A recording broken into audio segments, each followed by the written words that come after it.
Good evening. I'd like to welcome you all to the March 19th special work session of the Portsmouth City School Board.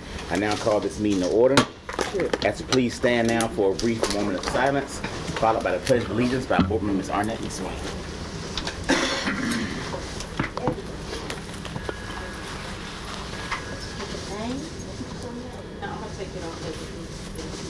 Thank you.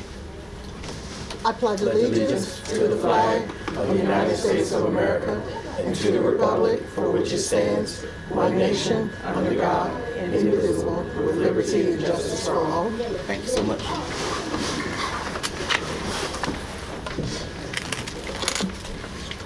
Agenda item 2.4 is the mission statement. Ms. McSwain.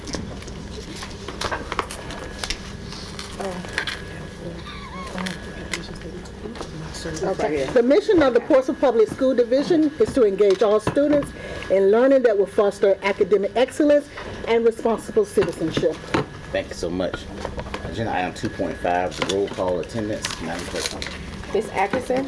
Here. Mrs. Boone? Here. Dr. Cotton? Present. Ms. Futrell? Yes. Ms. McSwain? President? Mrs. Sessoms? Yes. Ms. Shoemake? Dr. Walker? Here. Dr. Patillo? Here. 8 present. Thank you so much.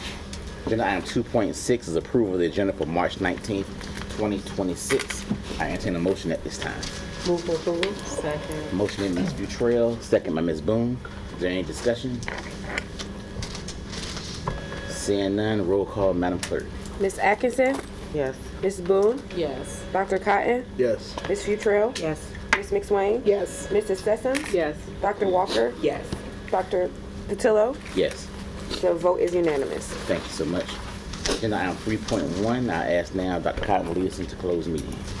I move that the board enter into a closed meeting under the provisions of section 2.2-3711 of the Code of Virginia for the following purposes.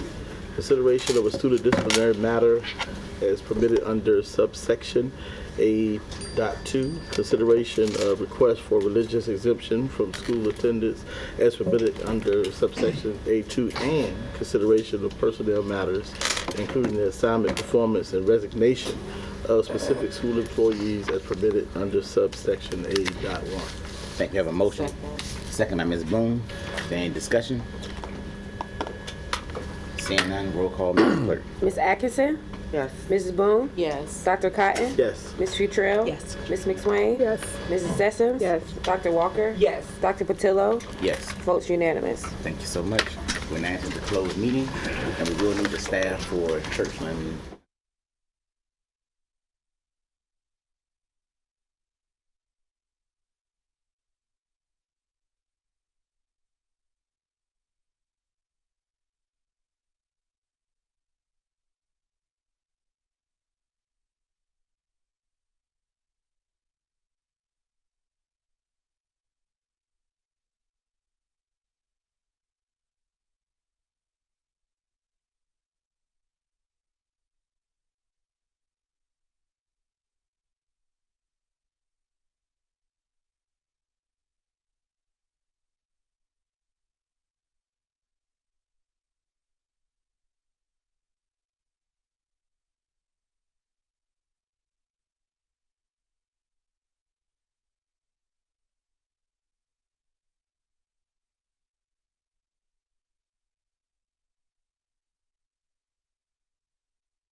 Still, I'm saying no. Thank you all. Ramadan ends tomorrow. Patience. It is. Tomorrow. Yeah, that's what she And said. boom. The last is Ramadan. Yes, boom is Friday. What time they going in? Because I don't know. What you call it? Weird. Hey, we have gotten so many of these, at least in the last 4 years, and I swear I ain't never seen one like this. I'm literally was reading this at the job today, like, what? Excuse me? Thank you all for your patience. We can get back to the video. We're going to move to agenda item 4.1, consideration of expulsion discipline case number 2025-26/02. I entertain a motion at this time. Move for approval. Motion by Ms. Futrell, second by Ms. Boone. Any discussion? Seeing none, roll call, Madam Clerk. Ms. Atkinson? Yes. Mrs. Booth? Yes. Dr. Cotton? Yes. Ms. Futrell? Yes. Ms. McSwain? Yes. Mrs. Sessoms? Yes. Dr. Walker? Yes. Dr. Patillo? Yes. The vote is unanimous. Thank you. Agenda item 4.2, consideration of expulsion discipline case number 2025-26/03. I entertain a motion at this time. Move for approval. Second. Motion by Ms. Boone, second by Ms. Futrell. Any discussion? Seeing none, roll call, Madam Clerk. Ms. Atkinson? Yes. Mrs. Booth? Yes. Dr. Cotton? Yes. Ms. Futrell? Yes. Ms. McSwain? Yes. Mrs. Sessoms? Yes. Dr. Walker? Yes. Dr. Patillo? Yes. The vote is unanimous. Thank you.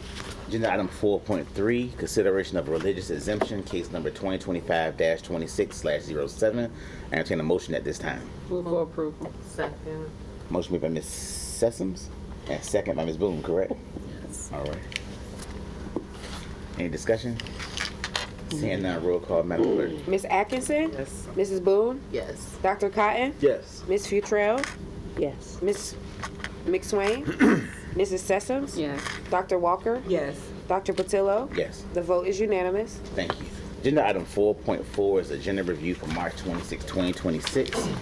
It's located in your board docs, and of course, if you have anything you need added to the agenda. I don't see It's not? Oh, okay. We'll make sure that is added. Thank you. Added soon, but of course, if there are any items you need added to the agenda, please send them over to Dr. Bracy or myself so we can get those added for our next meeting on the 26th. Let's put that in there. It's I thought it was in there. It is. That's next week. Ask the question. Yeah. It won't on mine. That's what I'm saying. Board docs be asked. All right, agenda It's in item there. I looked at it. agenda item 4.5 is a VHSL update. Dr. Bracy and Mr. Carroll. Good evening, everyone. Good evening. Good evening. I'm going to apologize in advance. This is a little lengthy. I wanted to make sure we covered every one of the topics that experienced through this VHSL process for the Manor High School basketball When an team. attorney says lengthy, that means it'll be really long. It's going to be lengthy. But my plan is to walk you through the eligibility situation as it unfolded, the division's response, where it stands now. I will tell you I was involved with the division during this process from the moment that the complaint was received by the school division, which resulted in 2 hearings. So I'll do my best to provide you with a clear account of what occurred. I'm going to read it because I've prepared a written recitation of these events just to make sure we capture everything. So on Tuesday, February 24th, Manor's athletic director sent a formal report to VHSL regarding the active participation of a player during the February 19 Region 4A girls basketball postseason game. That report acknowledged an issue that was brought to the division's attention by VHSL that same day.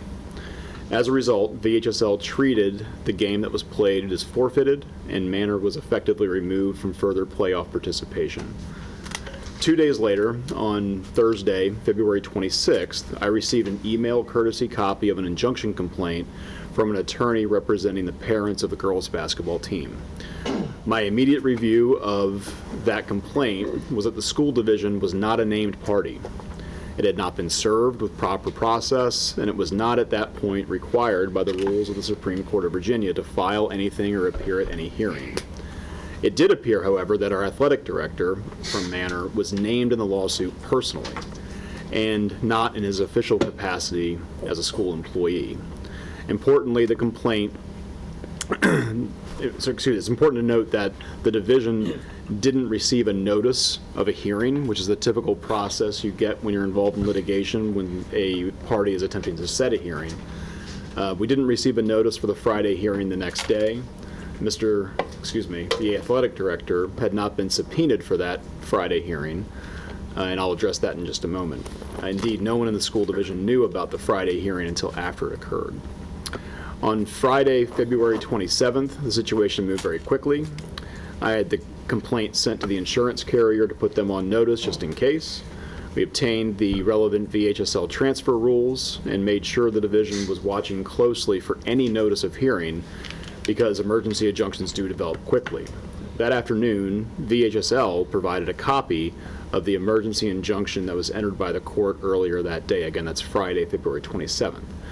And in that order, it included a Monday hearing date that was set to finalize the case. At that point, again, neither the school division nor the athletic director had been noticed for the Friday hearing or the Monday hearing. However, I reached out to VHSL's counsel to discuss the case. I worked with the division on media messaging at that point, and once we discovered that a show cause was issued against the athletic director for not appearing at the Friday hearing, I helped to arrange outside counsel for him. This is because although I represent the school board and not not the athletic director personally, it was important that he be protected and properly represented given that circumstance.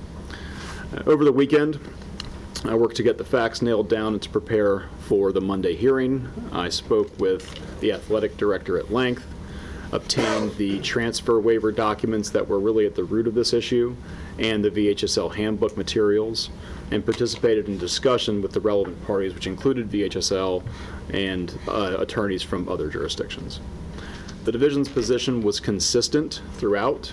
We were not going to hide from the facts in the case, but we did not believe that a student athlete, and the team for that matter, should lose their postseason opportunity because of an alleged failure of adults to complete paperwork and follow procedural steps. That actually became an important theme in the case and how it was presented and ultimately decided, which I'll address in just a moment. On the morning of March 2nd, before the hearing, I worked to obtain the eligibility and transfer records needed to show that the student would otherwise have been eligible but for paperwork errors. At the hearing itself, I appeared in court for the division despite the school division not being a party to the case. During the hearing, before the hearing, the parties were able to reach some key stipulations that moved the hearing along. The first was that the student transferred to Manor in December of 2025 during the basketball season. Neither she nor Manor submitted a postseason waiver request to VHSL. Manor defeated Gloucester on February 19th. VHSL notified Manor on February 24 that she may not be eligible to play in that game, and that the athletic director self-reported that same issue the same day. Finally, as a result of the ineligibility issue that was reported, the effect was that Manor's advancement in the regional playoffs was then ended. I'll address quickly the show cause I mentioned a moment ago against Mr. Felton for not appearing on that Friday hearing. The outside counsel that we hired to represent the athletic director argued that no summons was issued, no process was served, no witness subpoena had been required to have him appear at the earlier hearing, and the court agreed and dismissed that case against Mr. Felton, against the athletic director. All right, so from there, the court addressed the merits of the eligibility and forfeiture issue. The court focused on whether it was proper to deem a player ineligible and to void Manor's win under these circumstances. The court was concerned that VHSL's own rules contemplated notice to the student and guardian and an opportunity to be heard when eligibility was in question. At the end of the hearing, the court made it clear that it was not extending any injunction going forward, meaning the playoffs themselves could continue, but it was declaring that the ineligibility determination and the forfeiture were void. The court issued a final written order that voided Manor High School's forfeiture of the Manor-Gloucester game, and it voided the decisions made about the player's ineligibility. and dissolved the February 27th temporary injunction. It effectively ended the case on Monday. Even after that favorable ruling, there were still some practical decisions to make. The court voided the prior determination, but the underlying waiver had still never been filed. So after that hearing, I discussed with VHSL's counsel and with division leadership the risk that VHSL might take a narrow reading of the order and attempt to argue that if that transfer player participated again, the division could be pushed back into another eligibility dispute with the league. VHSL Rule 30-4-1 was directly on point, and I discussed that with the plaintiff's attorney who was representing the children and their family, as well as with VHSL. That rule provides that if a player is playing in a contest under a court order and is later determined to have been ineligible, any contest that player participated in can be declared void. For that reason, the division educated the coaching staff on this rule. It's my understanding that a team-level decision was made at that point to sit that player for the remainder of the playoffs.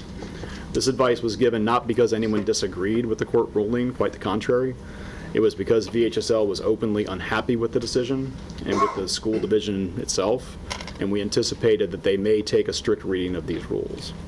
Also, I was evaluating litigation risk in real time and trying to help the division avoid compounding the problem further. VHSL then publicly issued a news release on March 5th disagreeing with the court's decision. So although the courtroom portion of this transfer student case was over, the underlying friction with VHSL had not really disappeared. I mention this because it's important context for what happens next. A second issue arose on March 9th. After the court hearing, VHSL requested all documentation on the basketball program's players. After reviewing these documents, VHSL advised the division that another player participated in regular season and postseason games while not appearing on the master eligibility list. VHSL pointed to Rule 27-8-6 and Rule 30-5-1, which requires forfeiture of games where an ineligible player participated, and asked for documentation supporting this player's eligibility. The stakes were significant. The materials I reviewed at the time reflected that under a strict rule application, the exposure could include forfeiture of each contest in which that particular player participated, a monetary fine, and potentially additional sanctions if the matter escalated. The division didn't ignore this issue or minimize it. The same day VHSL raised this discrepancy, I had the division gather and provide supporting documentation, then provide all records necessary to confirm whether this player was otherwise eligible. She was.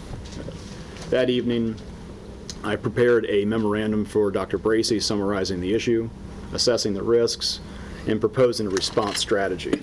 The next morning, I spoke directly with VHSL's attorney and then sent a detailed written response setting out why this player that didn't appear on the master eligibility list should be treated as eligible and why no forfeiture or other penalty should occur.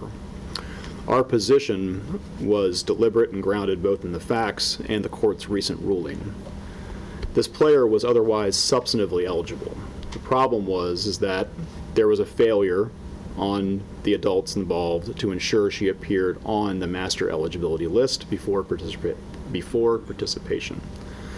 The master eligibility list omission was therefore an administrative compliance problem and not a substantive student eligibility problem. Our position was that the student should not be treated as ineligible solely because of an adult paperwork failure, especially where the omission was corrected once the division discovered the issue, and there was no concealment or effort to manipulate to gain any competitive advantage.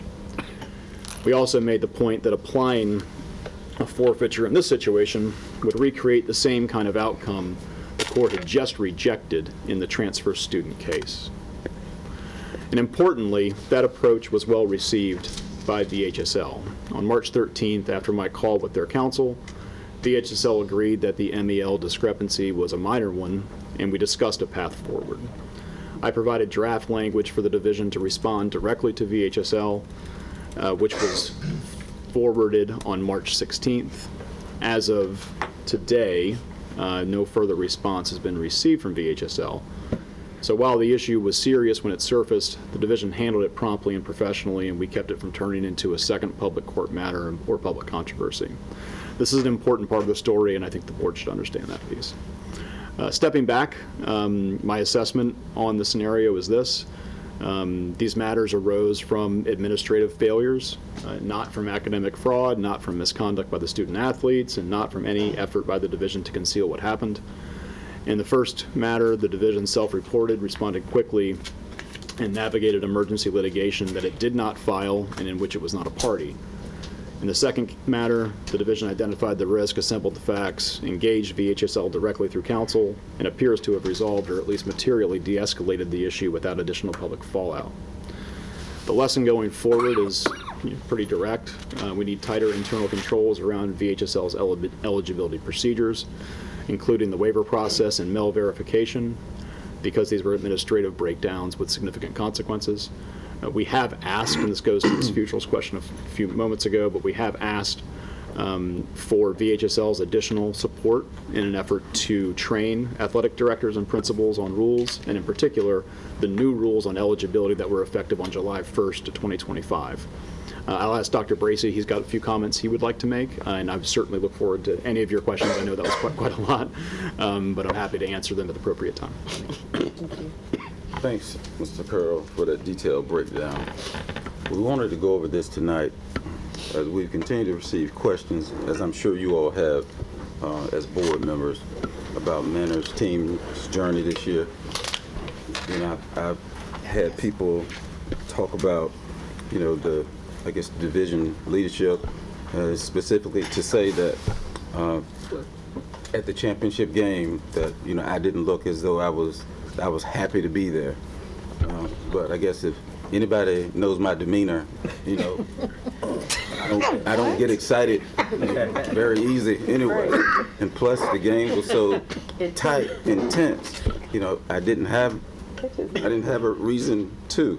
And if you look to my right with Mr. Harris, he basically mirrors me as far as demeanor goes. So, but I wanted to dispel that also.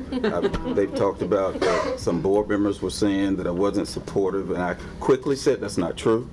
That's not true, because I told them that's not the case at all. So, you know, it's a lot of discussion that's going on, but I'm glad tonight that we can finally discuss it. Thanks to council saying that just now we're at a point where we can actually talk about this. You know, specifically, you know, ask about what my role is and what the division played in supporting the team after we heard about the first player being, reporter being an ineligible player. I hope what Mr. Carroll shared tonight showcases that even when we made the first report to VHSL, that we never separated our support from the team. You know, we were engaged with the school from the very first day in a number of ways. At that time, not knowing what could happen, I went over the next day immediately to talk to Principal Harris to say, hey, look, anything that we can do to lift this player's spirits, you know, we're willing to do it. You know, if they're saying that they can't go, if we need to, I said, you don't want to invite them to a championship game that they could have been playing in, but anything that would lift their spirits, you know, to let them know that we are in support of them. So I will tell you this though, every department in our division was in touch with the school and the coaching staff in some form or fashion. You know, after the self-reporting, we were of course limited in further actions, but during the court appeal process, we maintained our support for the school and the program. When the second report was brought to our attention, we then had the legal precedent to go to bat for the team. Prior to that, I shared with Dr. Simmons, and he relayed the message to Ms. Twyman. When we find ourselves in a situation such as this, that we have to make this report, just clue me in on it at the beginning of it. I'm not saying that we're not going to do what we're supposed to do, we are, but if it's a point in time that we can perhaps do something differently, we can all huddle up and be able to do that. I can consult with other superintendents, I can consult with council, and then we would know the best steps that we can take with that.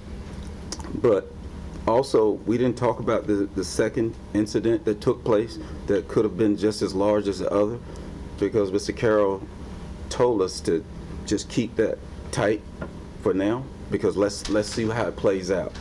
Because we were not going to throw the towel in ourselves. If VHSL was going to make a decision, we were going to let them make that move. So, great advice.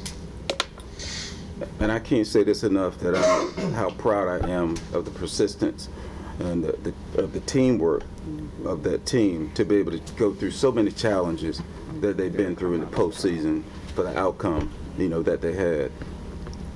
I do also want to conclude by saying that I still have a deep admiration for the work and the mission of VHSL, having once served on the executive committee. This situation has put us in a number of conflicts as we were navigating through some unprecedented waters. However, I want to be clear that these were not personal conflicts pitting the division against VHSL. It was more so ideological differences of the best ways to right a mistake. I'm proud that we're a member of the VHSL, and I look forward to maintaining that vital partnership together so that our programs and student athletes can continue to meet the standards of integrity, sportsmanship, and leadership. Thank you. Thank you, Ms. Carroll and Dr. Bracy. Board members, do you have any questions or comments? Ms. McSwain. First of all, I want to start off with a comment. I also want to say that I'm very proud of Manor Girls, especially being an alumni of Manor High School. I'm so proud of them. But I do understand as former law enforcement that you have to be careful how you engage. And that was one of my things, even though I was watching, and she'll tell you I was watching, we had to be careful. So we did receive, I don't know if I'm the only one received it, but I received something saying that Portsmouth Public Schools was added to the injunction. Somebody sent it on your behalf, Dr. Bracy. You're talking about for the That was of the injunction that was filed by the parents and community members against the team's forfeiture. I was wondering, could you explain Sure. that part? So the complaint that was emailed to the school division listed as defendants VHSL and our athletic director. The body of the complaint, what happens when you file a lawsuit, you list the people in the caption, and then below is where you tell them what the complaint is against them, what relief you're seeking from the court. A lot of times when you list a employee of a organization, like our athletic director for the school division, the allegations will say athletic director in his capacity as an employee of, and the real target, the real defendant is the school division. This complaint didn't have that. And so the night that I received the complaint, contacted the attorney for the plaintiff, who I've spoken to a number of times about this case. I even spoke to him today about it. And I said, well, thank you very much for the courtesy copy of the complaint. We appreciate it. But there's no allegation against the school division. You know, this person, while an employee, isn't named at his official capacity. So, you know, we don't see a need to respond to it, but thanks for keeping us in the loop. And we, you know, if you need anything from us, let us know. There was, still didn't know there was a hearing the next day.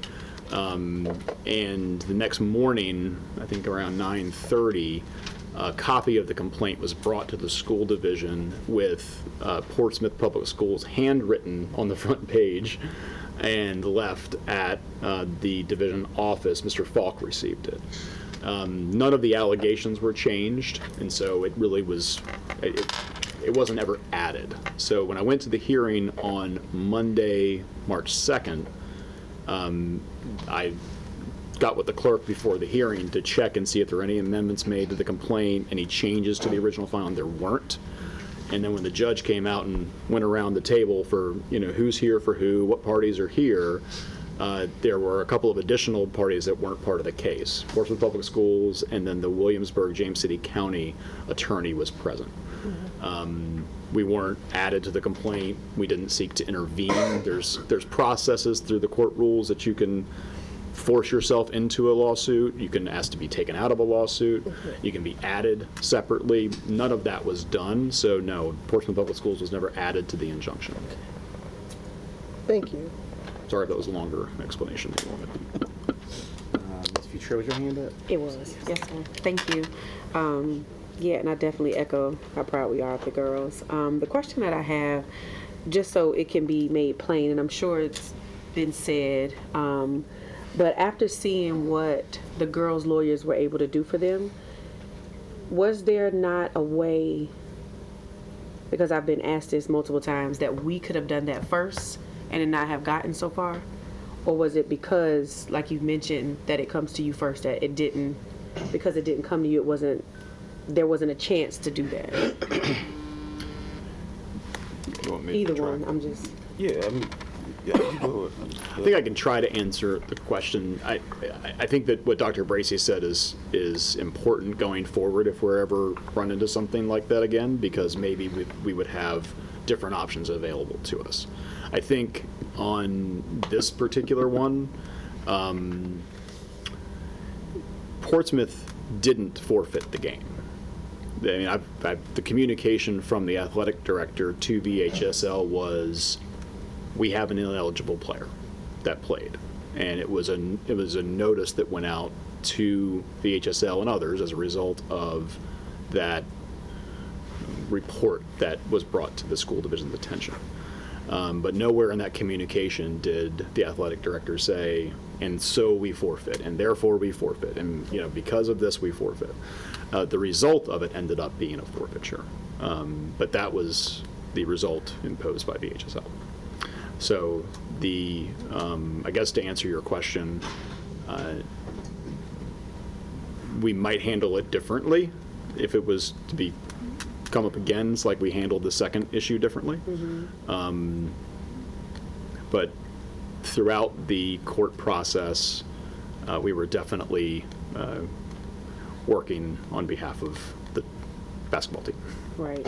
I guess the part that I want to make sure that we clarify is that the same policy book that he read and found the and ors, the loopholes, it wasn't that we couldn't have found them and avoided all of this. That wasn't the case.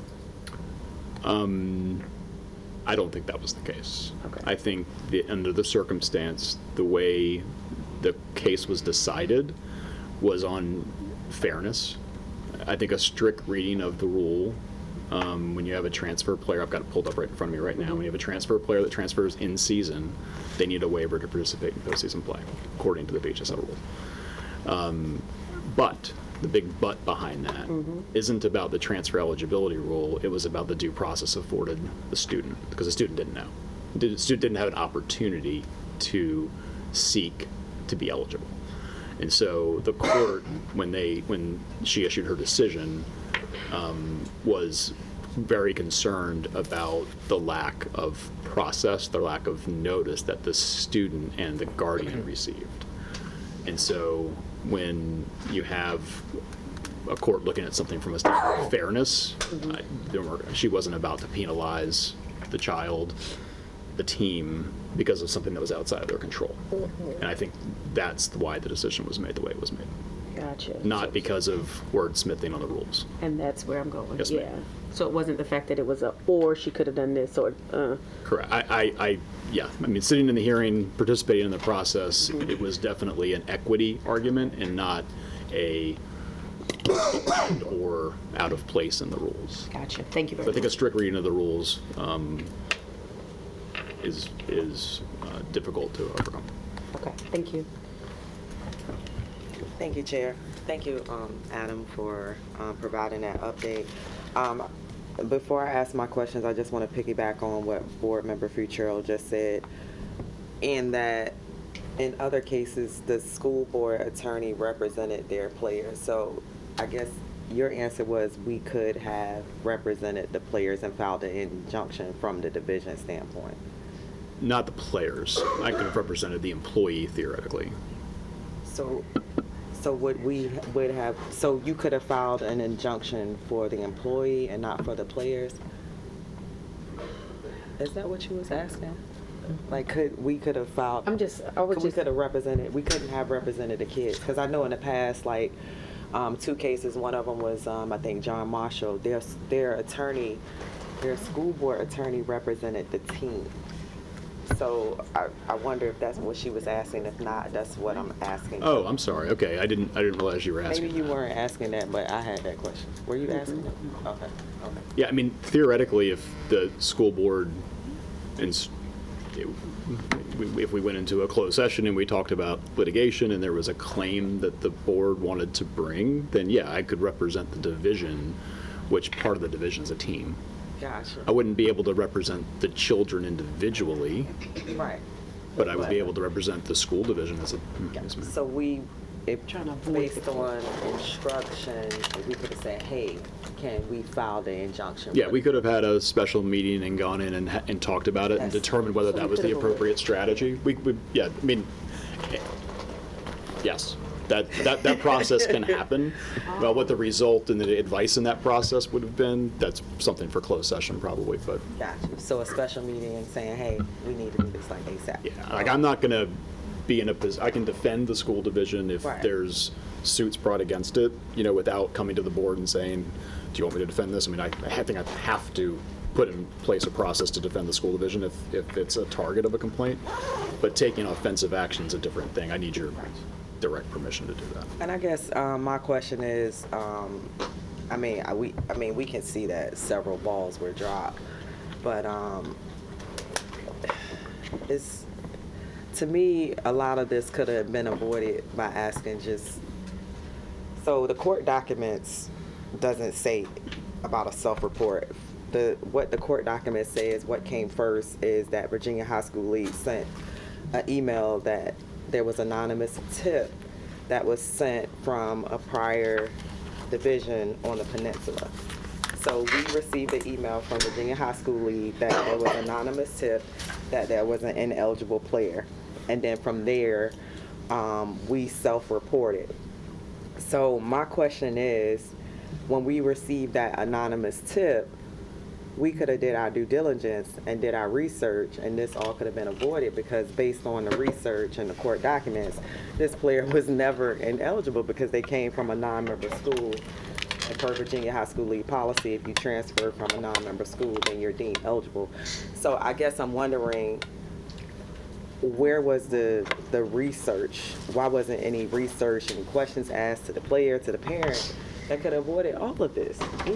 This could have been resolved. We could have sent the email back to Virginia High School League, this per your policy, this player is eligible based on this.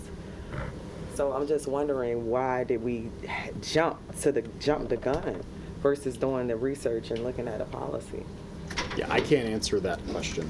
What I can, and that might be better posed to somebody else, but I can tell you that by the time I got involved, it was already done. I got involved when I got the complaint. Afterwards. Yes, ma'am. And I think that what the takeaway is in my presentation is that we could have done things differently.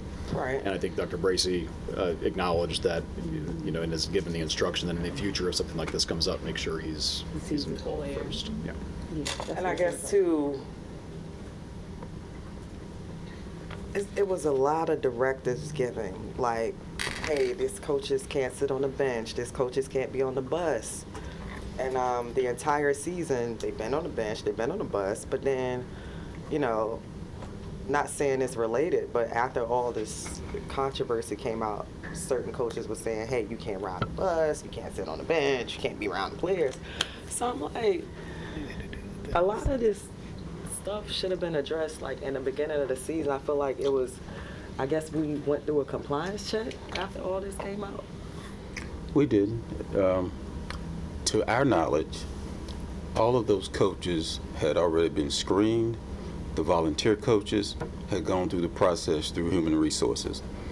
We got a tip that said, hey, you got coaches on your bench that have not gone through the background check.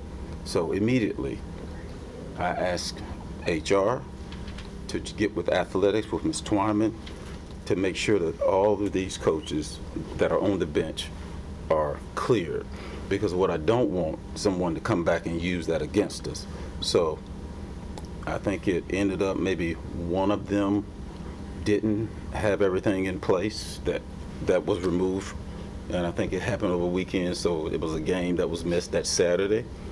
But what happened was HR, because this name was sent in early, but meetings to come and have the background check done were canceled on the coach's behalf, because I saw the email thread of when you were supposed to come, but you canceled.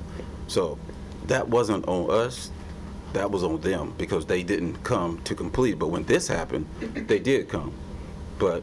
And it didn't take but maybe a day and a half, so we came back in, I think, that Monday morning. Everything was clear, and they were good to go. That's what happened there. That's the only reason that coach could not ride or could not be on the bench, because we wanted to make sure that we were in compliance, because we had so much coming at us.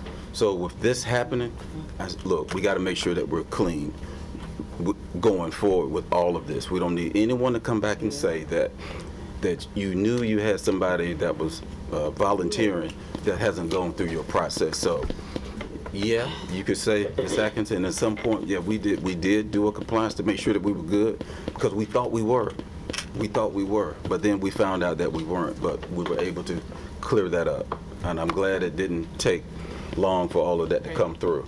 So I guess, do we need to do like a clear sweep? Because how many, I guess when that came up to me, and the fact that there were coaches that was coaching players, and I mean, I know them personally, I know they fine, but they went through the whole season without background checks. It made me think, like, how many other sports have this same issue?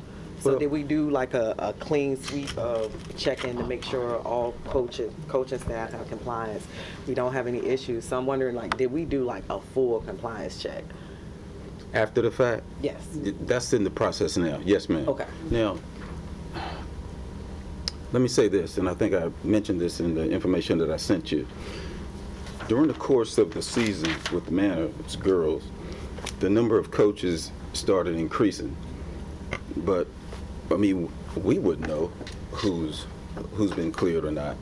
So when we get a list, you've got, let's say, 4 coaches. And by the end of the season, we had 7. But we didn't know that. No, we wouldn't know. So I guess at the school level, athletic director, coach, someone knows that there's a process. I got you. And then I think either Ms. McSwain or board members, Future was alluding to this. What type of professional development are we going to do for our athletic directors and the coaches? Because I feel like a lot of this transfer process to this handbook, Virginia High School League sends out a lot of training information, a lot of documents, a lot of updates, and honestly, a lot of our coaches aren't aware of it.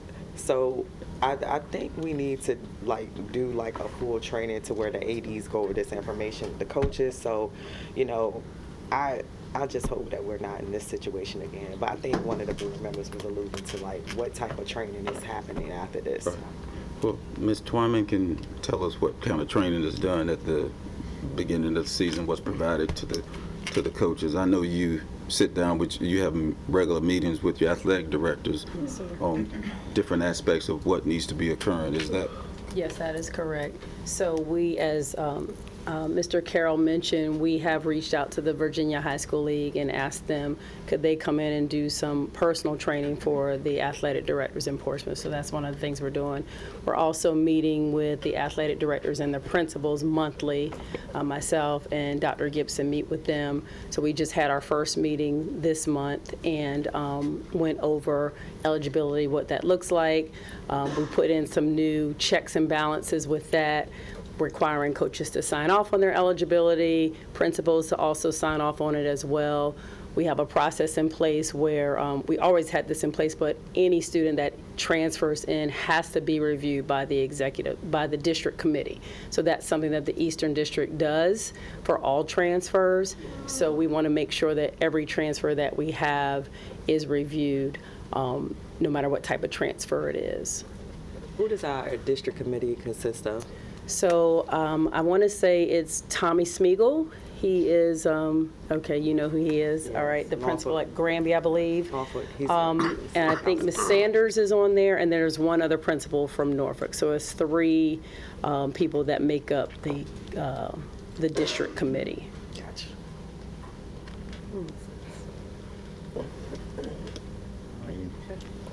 Someone had a hand up? Anyone else? I just want to input what, excuse me, I was previously talking about as far as the pay for the coaches.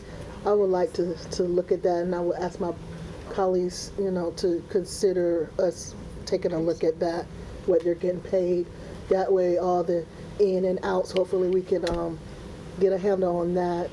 Yeah, I would like if Dr. Bracy, you and your staff could come up with a similar to what we did for teachers, but it will also I think have to come with coaching limits per team as far as paid staff coaches and things of that sort as well, and maybe we can come up with a comparable number to suffice. I mean, it wouldn't be as much as a teacher compensation study, of course, but it would be something we could look at to see if we can make ourselves more competitive with other school districts.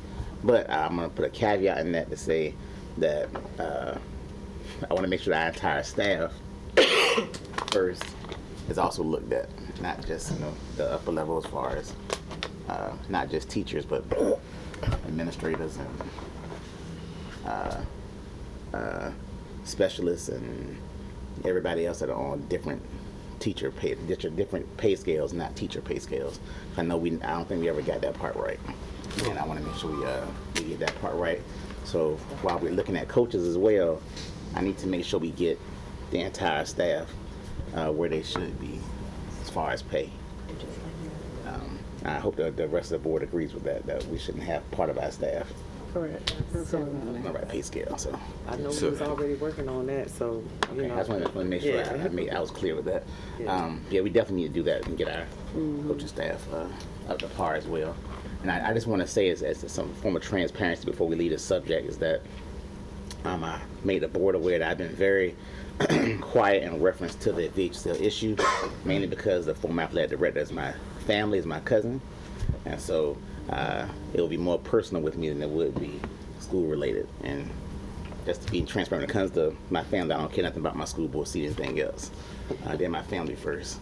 So I will say that I'm extremely proud of him. We all make mistakes and make errors.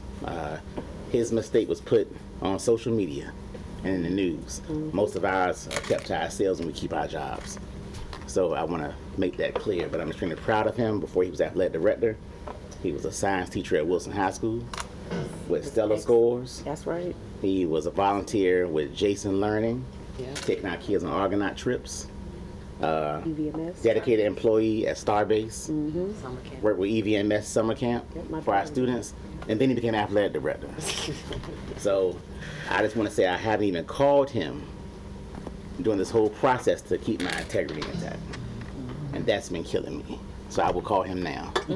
But I want to say that's why I've been quiet with this issue, and I want to stay far away from it to keep myself integral in the process. So I just want to make that clear first to my board and then to the public as well. Great example, Chair. We're done with that issue. 4.6 is subcommittee reports. Do we have any from board members? I did have I had a couple. You want to do that one? We did have a report from operations. Okay. Pay Center is construction is on schedule. We're still looking at a mid-July completion date for that, where they'll just turn over the keys to us to open the Pay Center. We've had over 300, I believe, student applications for programs. I believe all positions have been filled, with the exception of maybe 2, I think, with the exception of 1 in the Pay Center. So one of the main arguments was, you know what, you're not going to find the staff to fill those positions. That's already done. You're not gonna have the student interest, whole lot of student interest. So I'm happy that, all those things were dismissed, and we're looking at the Pay Center being finished on schedule.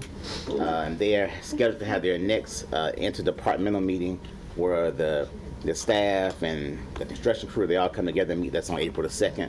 So I want to thank Dr. Simmons and Dr. Bracey, and the whole staff is involved with being diligent with that and getting that completed. The gym is complete at Clark. Oh, nice. That gym is complete.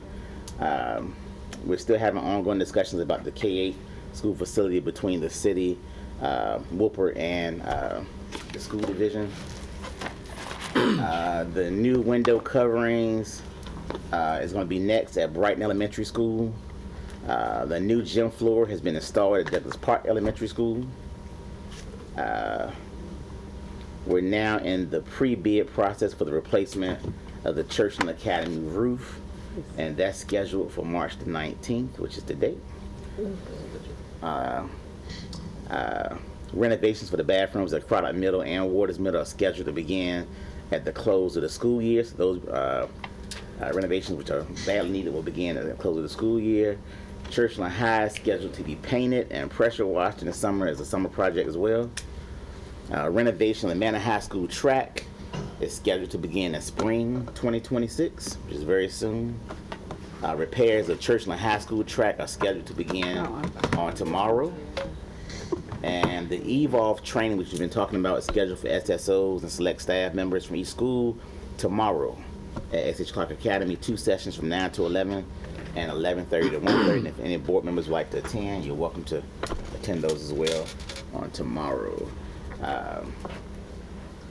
We do have one delay, and that is, and which project was that, Dr. Khan?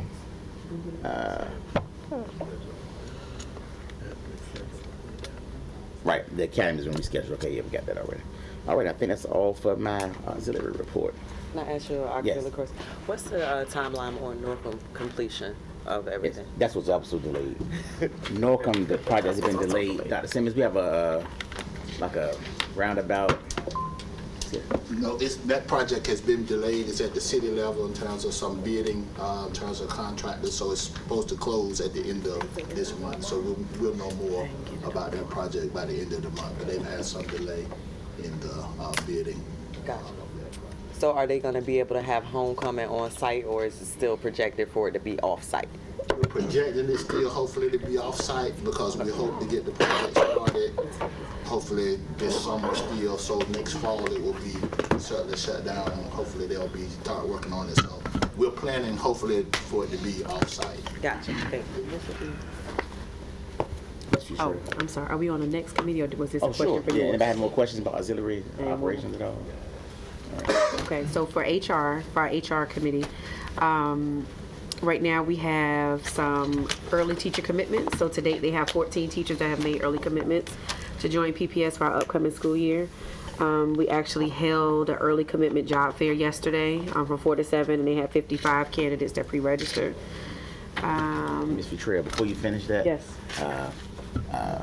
You just spoke about the 29 commitments, 19, what do you say?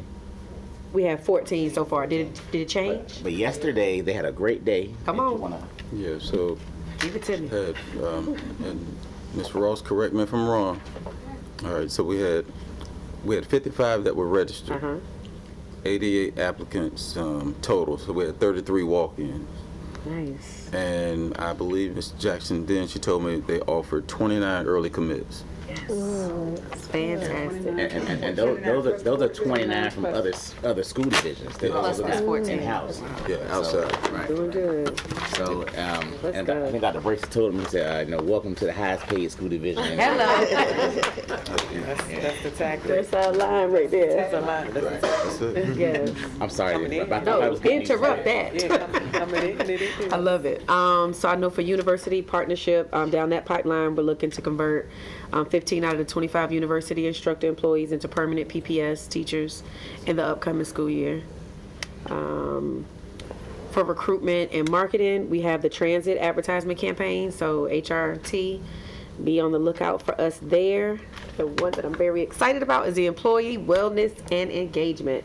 So they did a survey of over 660 employees. They did respond, giving feedback of, some comprehensive wellness programs they would like to see. And so some of the initiatives that we have coming for the staff is some line dancing that'll be on site in the evening. They're doing some wellness activities, so line dancing, Zumba classes, meditation sessions, massage classes, and this is going to be in collaboration with the operations department. But HR is working really hard to make sure that we can foster some high-performing, engaged, and supported workforce. So I'm excited about what we're doing in HR. So everything's moving up. All right. Any questions with for the HR committee? Not for HR, just a general question. Did we get the graduation date or time schedule yet? It was, Is it on a Thursday? Because I have it as a Thursday. It is a Thursday, It right? is. May 28th? Still 18. 28th. The 28th and the times are, Is 1:30, 4:30, and 7:30. Okay, so it's not all day. Yeah. Hold on. Thursday. So I knew it was a Thursday, but I didn't know the times yet. Okay. Memorial Day weekend? Yeah, the 20th is Thursday. that's not, right? it's the that after, Thursday? it's the Thursday after. Yeah. The Yeah, Thursday, I think Memorial Day is the 25th. 25th, okay. When we have to fight with other divisions to get a time slot. So, okay, can you repeat it again? So the 28th. 28th. 30, 4:30, 7:30. Okay. So we're getting it at 12 o'clock. And Ms. Cheek, she'll email it out to us as well. I did not have that. 1:30, 4:30. I'm just put 12 to 9. Bam. Yeah, Got right. it. Okay. 9:30. The Roots picnic. Remember? You know, I thought about it. Okay. Okay. Very good. And I did want to mention also in reference to that, just something for us to consider. Chartway is charging now for parking. And so we're trying to work it out to where we can this year cover the parking so our parents won't have to come up with that cost. But that's something we need to consider for the future because there's equity issues with that. So That is. and that's all the school divisions that have their graduations there. right. Yeah, I think they're trying to make more money somehow. Ain't that something? Capitalize off it. yeah. But being that they sort of waited to the last minute, we would hate to push that on Yeah. the parents at this point. But going forward, if that's something that holds, we're going to have to let the parents know in advance that it'll be $10. I think it's it'd be $10 to park. $10. A lot of people not showing up for graduation. Now, I don't know, and we've had this discussion before All the in schools need to reference come up to, with some. where we could hold the graduation and what was suitable and things of that sort. And so, maybe something we need to revisit again. I mean, we used to have it here, and tell us, but weather was always we used to get burned up out there. We experienced What about 3 Norfolk seasons. Scope? In 3 days. 3 Well, days. now, I guess, 3 well, seasons. Oh, I think instead of one. parking probably an issue there too, but we can check Sunny, and see. rain, cold. They always worked it out though. I search there all the time. As far as I mean, as far as Parking. free parking on that. Oh, Yeah. You got to pay for that. true, yeah. Yeah, so Wow. that's something we can discuss. But for this year, we're going to try our best to pull out of our budget to cover this So we last have year. money in the budget for parking? Really don't, but Interesting. yeah. All right.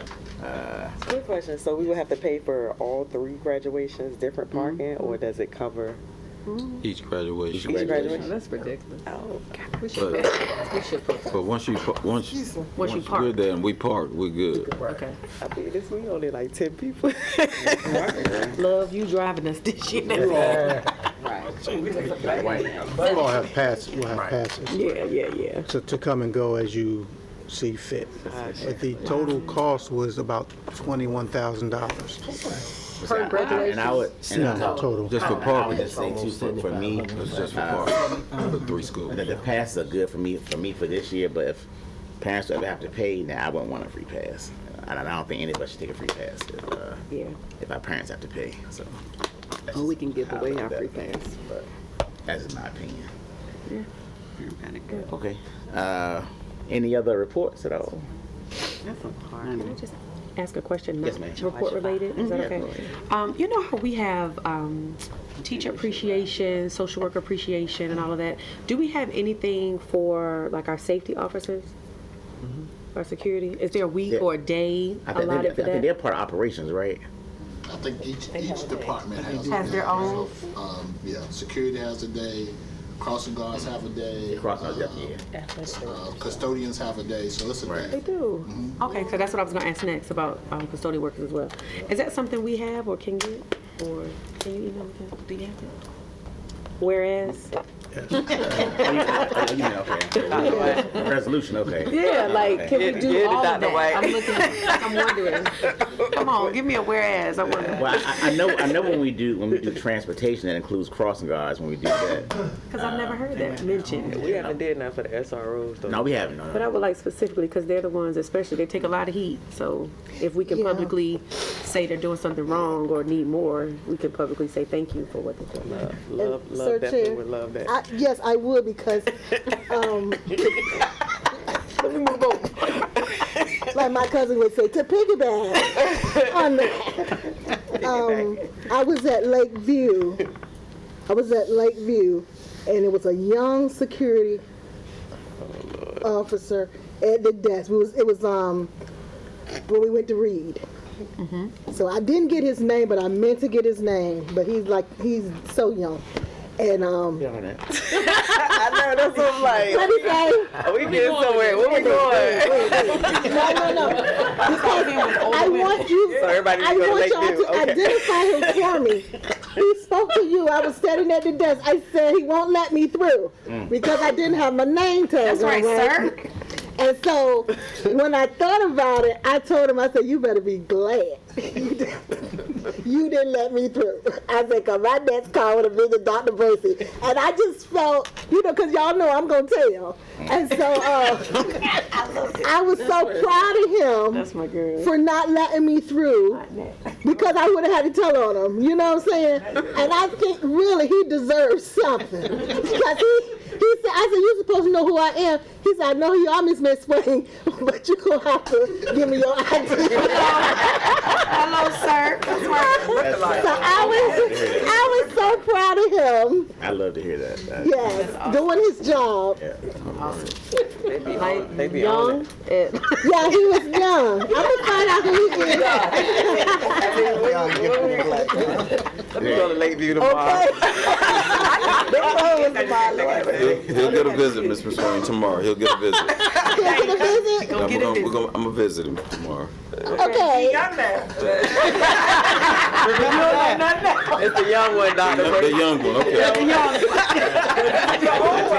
Dr. Bracey, you can visit tomorrow. He might not be there though. Oh, yeah, early off the line. That's right. I was He'll going to say still be that. there. Off the He'll line. still be there. He'll stop. Unless they staff development. Is there anything else for anyone? He'll be in training. I'll find him. I'm going to find him. The training tomorrow is from 9 to 11, and then from 11:30 to 1:30. And y'all are welcome to All right. Nothing else. Oh, and this Sunday, if you all want to stop by the Manor basketball team and the church and track team will be at Newmont Olivet being honored by the church here on Sunday. So it'll be something great for them. And I hope all churches and all organizations jump in and do that. Get them a check. And all take a week. They will be blessed. Okay. Don't put all that black. The C card. He can bless them with the C card. March Madness. Math Madness. Oh, Math Madness is Saturday. It's Saturday, and also it's all History about Bowl. History Bowl is April 3rd. April 3rd. That's at 10 o'clock. Yes. That's what's in here. Yep. Prepared. All hearts and minds are clear. This meeting is now adjourned. Chair. Thank you, Chair.